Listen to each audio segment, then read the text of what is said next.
नमस्कार दोस्तों, हम समझेंगे लेखक परिचय। लेखक परिचय में क्या होता है कि लेखक होता है उसकी 2 रचनाएं लिखनी पड़ती है। रचनाएं याद रखने का सबसे बढ़िया तरीका है कि जो लेखक है उसकी रचनाओं को आप गाइड में से देख रहे हो तो गाइड में से देखो कि उसके नाम से मिलती जुलती 2 रचनाएं कौन कौन सी हैं। ठीक है, उन्हें किसी घटना से जोड़िए और आप याद रख लीजिए, या फिर आप गूगल से सर्च करके आप देख सकते हैं कि इस लेखक की कौन सी रचनाएं हैं जो उसके नाम से सिद्ध होती है, उसके काम से सिद्ध होती है, जो आपको याद हो सके। ठीक है, तो 2 रचनाएं हो गई। इसके बाद में भाषा कैसी लिखनी है, भाषा का एक मैं आपको डेफिनेशन, जैसे एक ढांचा टाइप का, ठीक है, सीधा पेश कर रहा हूँ। ठीक है, तो आपको समझना है कि आपको रचना कैसे लिखी, भाषा कैसे लिखनी है, इन्हें कौन सी भाषा का उपयोग किया। आप जैसे स्टेट से मतलब स्टेट से, या फिर आप जिस प्रदेश से रहे हैं वो कभी, तो उस प्रदेश में चलने वाली भाषा कौन सी है। ठीक है,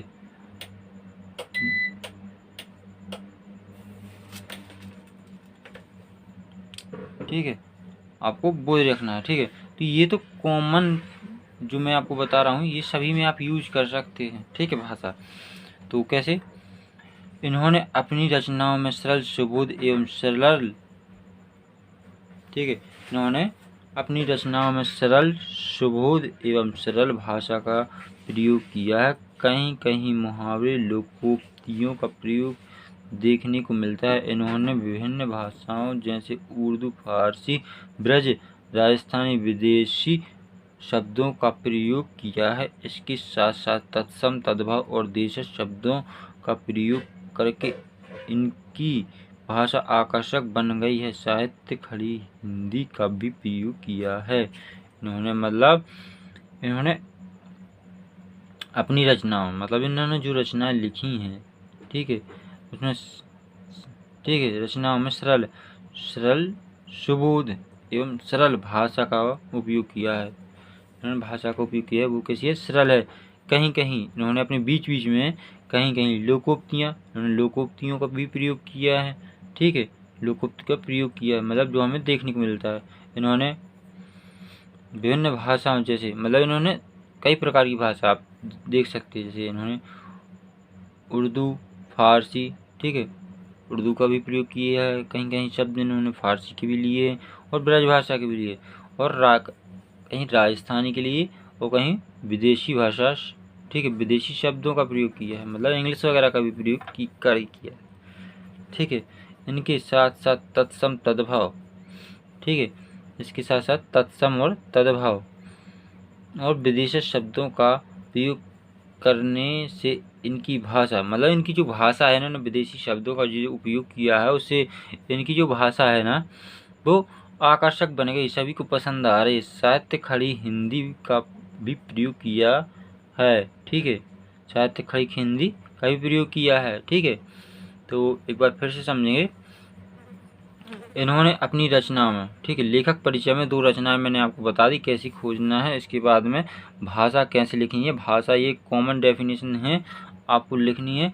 ठीक है, और यदि आपको कवि का पता है कि इस प्रदेश का है, तो वहाँ पर चलने वाली भाषाओं के नाम लिखिए आप। ठीक है, इसमें से हटा दीजिए बाकी जो भाषा है, फारसी, ब्रज भाषा है, राजस्थानी है, जैसे, ठीक है, तो या बुंदेलखंड से तो बुंदेली भाषा होगी। ठीक है, उन्होंने अपनी रचनाओं में सरल, सुबोध एवं सरल भाषा का प्रयोग किया। कहीं कहीं मुहावरे, लोकोक्तियों का प्रयोग देखने को मिलता है। इन्होंने विभिन्न भाषाओं में जैसे उर्दू, फारसी, ब्रज भाषा, राजस्थानी, विदेशी शब्दों का प्रयोग किया है। इसके साथ साथ तत्सम, तद्भव और विदेशज शब्दों का प्रयोग करने से इनकी भाषा आकर्षक बन गई है, और साहित्य खड़ी हिंदी का भी प्रयोग किया है। साहित्य खड़ी हिंदी का भी प्रयोग किया है। ठीक है, इसके बाद हम देखेंगे शैली, इनकी शैली कैसी रही। ठीक है, तो शैली में इन्होंने विविध शैलियों का प्रयोग किया है। इन्होंने इसमें, ठीक है, फिर से समझिए, इन्होंने विविध शैलियों का प्रयोग किया है, जिसमें से प्रमुख शैलियाँ भावात्मक शैली, वर्णनात्मक शैली, विचित्रात्मक शैली और इसके प्रयोग ने भाषा को रोचक और आकर्षक बना दिया है। इनकी रचनाओं की शोभा उत्कृष्ट हो गई है। ठीक है, तो मतलब कहने का अर्थ है इन्होंने किन शैलियों का प्रयोग किया है। अपन शैली पढ़ रहे हैं ना, तो विविध शैली मतलब विभिन्न प्रकार की शैली, जैसे कौन सी, वर्णनात्मक शैली मतलब इन्होंने वर्णों का बहुत अच्छे तरीके से प्रयोग किया है। चित्रात्मक मतलब इन्होंने चित्र का बहुत अच्छे से मतलब प्रदर्शन किया है। ठीक है, इसके बाद में भावनात्मक शैली मतलब जो भावनाएं वगैरह होती हैं ना, अपने अंदर होती हैं भावनाएं, तो उनका भी इन्होंने बहुत अच्छे तरीके से प्रयोग किया है। ठीक है, तो एक बार फिर समझेंगे। इन्होंने विविध शैलियों का प्रयोग किया है, जिनमें से प्रमुख शैली है भावात्मक शैली। ठीक है, भावात्मक शैली, वर्णनात्मक शैली, चित्रात्मक